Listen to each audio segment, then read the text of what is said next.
Hey, what's up, gang? It's your boy Jake here, and I am currently on week 7 of quarantine.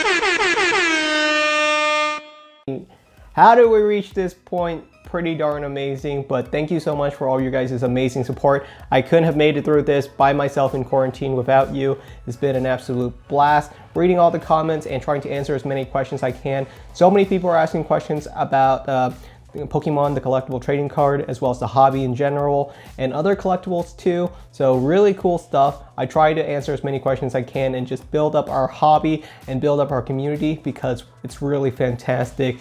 I've never seen a community that's more positive and welcoming as Pokemon. Really amazing stuff. And I thank you all you guys for your amazing support. It's been a real blast, and never let your dreams be memes. Sword and Shield has been an absolute blast. And of course, we have our first expansion set for Sword and Shield, Rebel Clash, coming out pretty darn soon, or is it already out? It's been a little bit confusing because a lot of local game store have already gone their products, but they don't know when to start releasing products. So some game stores have already sold them early. Some people are holding on. The release date for some products were like April 15th. So some people have already started opening up Rebel Clash packs.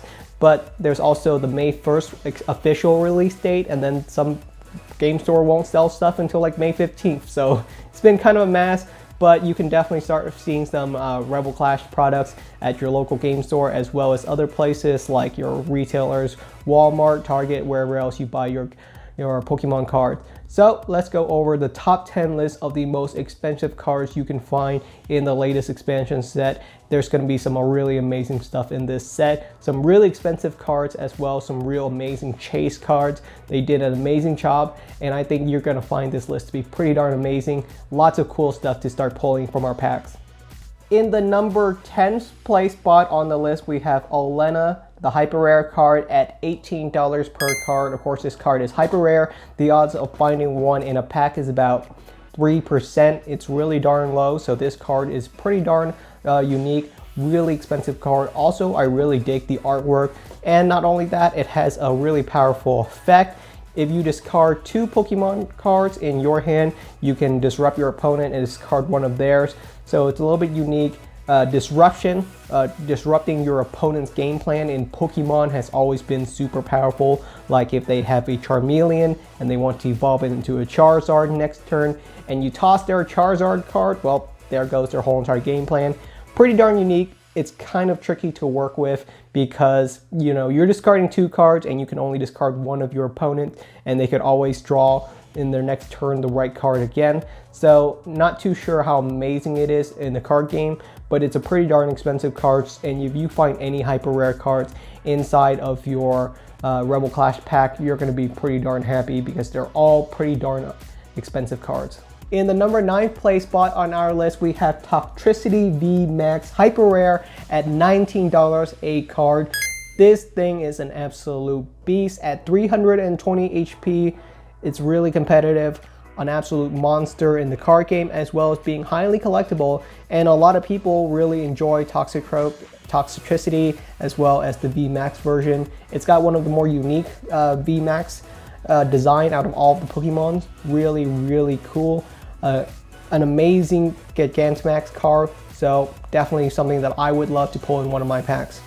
In the number 8th place spot on our list, we have the Dragapult V Max Hyper Rare card at $20 per card. Dragapult being one of the new Pokemons in Sword and Shield, and it's already becoming like a fan favorite in the set. Really amazing Pokemon in the latest generation. Dragapult being, of course, kind of like that pseudo-legendary Pokemon that you can sort of get. It's not a full legendary, but it's really darn hard to find, really hard to evolve, and definitely very, very powerful.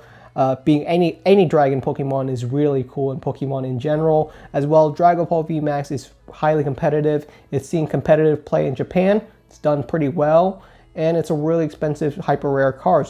The odds of pulling one is like 3% in a pack, and that's just one hyper rare, not any, you know, like you have to pull like hundreds of packs to maybe find one of these cards. So at $20, it makes total sense. I would be blown away if I was able to pull this card inside of one of my packs.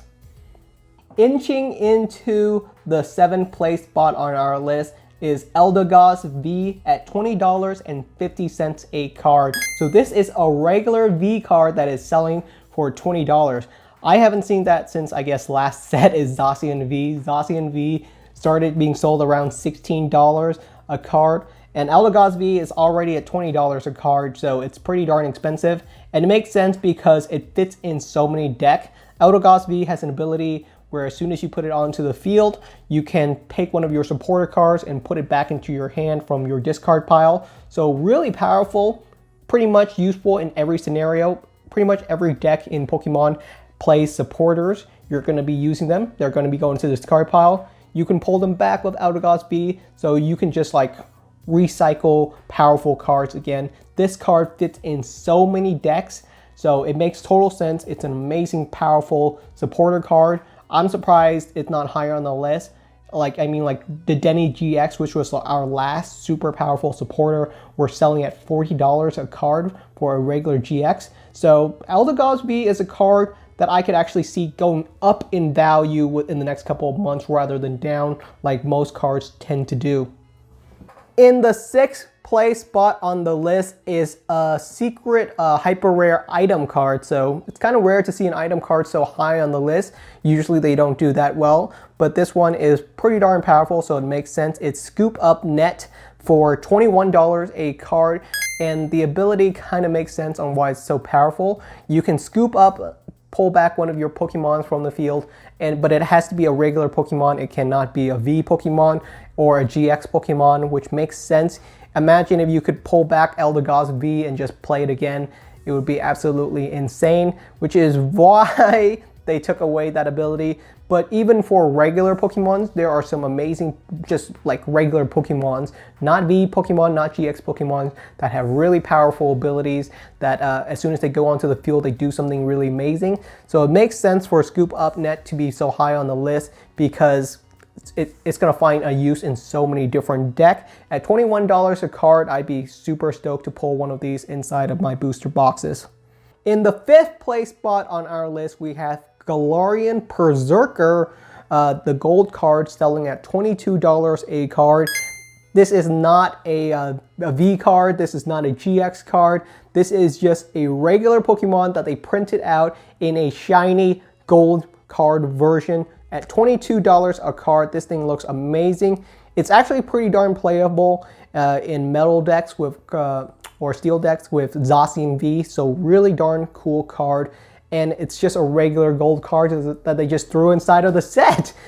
They haven't done this in so long, but I kind of like it because I feel like regular Pokemons deserve some love as well as a shiny version, and it's just a nice little chase card to put inside of your packs. At $22, you'd be pretty darn stoked to pull this card. It's also super rare. I think it's actually even rarer than like secret rare, so really cool card. It's gonna be some people's chase card. I would be stoked to pull it. I hope you guys would as well. In the 4th place spot on our list, we have Sonia full art version selling at $22.25 per card. Another amazing artwork, really nice full art design, as well as an amazing ability. Sonia lets you pull any 2 basic Pokemons or 2 basic energy cards from your deck into your hands, and basic Pokemons are so varied nowadays. GX Pokemons are actually considered basic Pokemons, Tag Team GX Pokemons as well. So are V Pokemon. So there's just a tons of different things that you can do with this card. You can pull so many things from your deck with this card. GX Pokemon, Tag Team GX, V cards. As well, you could just use it to pull 2 basic energies from your deck. So tons of different uses for Sonia. It'll fit in tons of different decks. It's going to be pretty darn amazing cards. And people are going to want to play the full art version of this card. At $22, it's kind of a steep price for the card, but I dig it. I think it's an amazing card. Makes sense for it to be on the list. In the 3rd place spot, making it onto the podium, we have the Frostmoth Shiny Gold card. This card is absolutely gorgeous. Probably one of the best artworks and designs they've done for a Pokemon card in a long time. It was an amazing chase card in the Japanese set, and it's really darn expensive in the American set as well, the English version. This card is currently selling at $28 a card. Amazing artwork. They did this one as well as the Galarian Berserker inside of the set. It's a really unique idea. I kind of dig it to have these like hyper rare gold regular Pokemon card inside of sets. You know, just flip in 2 or 3 every single set. It's just a nice pull, something different for your set, to know that you pull something that's like at the epitome of rareness. As well, Frostmoth is a super playable card, really powerful ability. Lots of people use it in water decks, so I can definitely see this card going up in value. Just an amazing card all around. In the second place spot on our list, we have Eldegoss V for the second time on the top 10 list. The full art version of the card is currently selling for $31 a card, and this one is a no-brainer. The Eldegoss V, the regular art version, is selling for $20. So the full art version, you know, the blingier version, the one that people are going to want to play inside of their decks because it looks amazing, is going to sell for like 50% more. That makes total sense. So at $31 a card, it's a pretty darn expensive card. It's a third of a booster box inside of a single card. That's absolutely insane. I would be like blown away if I pulled one of these cards. And it's not even that rare, as it's not a hyper rare card. So the Eldegoss V and the Eldegoss full art, the odds of pulling one of those are a lot higher than in other cards like the secret rares or the hyper rare cards. So it's just an amazing card all around. I think it's a pretty darn easy card to pull too. I would be happy to pull a $30 card any day of the week. In the first place spot on our list as the most expensive card in Rebel Clash is Boss's Order Giovanni, selling at $40 a card for both versions, the secret rare, the hyper rare version, as well as the regular full art version. Both of these cards are currently selling at around the same price, and this one is one of those cards that is just so insanely powerful. Boss's Order allows you to take any of your opponent's Pokemon on the bench and bring it out onto the field so you can fight it. A super powerful card. Like if your opponent has an Eldegoss V on their side of the field and you bring it out, oh my goodness, you just knocked it out, because Eldegoss V is so weak. It only has like 180 HP. Most Pokemon can one-hit KO that. So really powerful card. Any card that can mess with your opponent's side of the board has been really powerful in the past. And Boss's Order is a card that has an ability that has been seen in Pokemon before, and it's been powerful in the past, so people know it's going to be powerful now as well. It's just a really amazing card. As to why the hyper rare version as well as the full art versions are the same price, I can kind of see why it makes sense, because the hyper rare version, even though it's more expensive, I think it's a little bit less desirable in the game, because the full art version is so colorful and it matches the design of the game that you play so much easier. Like the hyper rare versions, most of the hyper rare cards, unless you really stare at them, you can't fully tell which card it is, because they're all rainbow, they're all flashy. It's really hard to tell the difference between them unless you look closely. The details are really defined in the full art version. You can tell like right away, oh yeah, that's Giovanni, he's looking like a badass, makes total sense.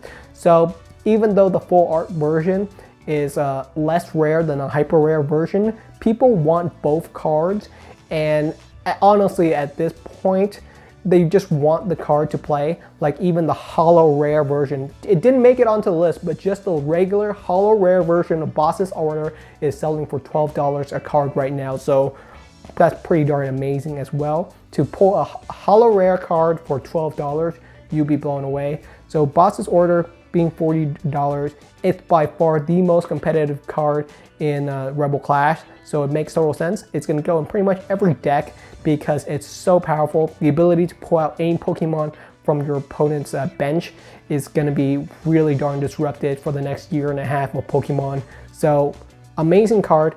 I think they're going to definitely print out some different versions of Boss's Order going forward. So the card price will probably go down, but in general, right now, it's a super expensive card. Lots of people want it. They want it because it's rare, it's collectible, it's got Giovanni on it, and it's fun to play with. So it's just so many things stacked in one. A $40 cards in the set is a great value for the first place spot. Trust me, if there was like a Charizard or something, I would expect that card to go for like $100 or more. But $40, totally fine. That's a fair price for the most expensive card in a set. I mean, it's half of a booster box pretty much almost, so if I would pull one of those, I would be blown away. In a regular Sword and Shield, the Sword and Shield base set, we pulled the Zacian V hyper rare card, and that was already mind-blowing. So we can definitely do it again with Boss's Order, because there's two versions of the card, both selling for the same price, both really expensive. So you have double the odds of pulling an expensive card, both the full art and hyper rare versions. Pretty darn amazing. So that's the end of our list for the top 10 most expensive Pokemon cards in the latest set, Rebel Clash. We got cards ranging from $18 all the way up to $40. So it's a pretty well-rounded set with some really nice chase cards. Plenty of cards to pull that are gonna make your monies back.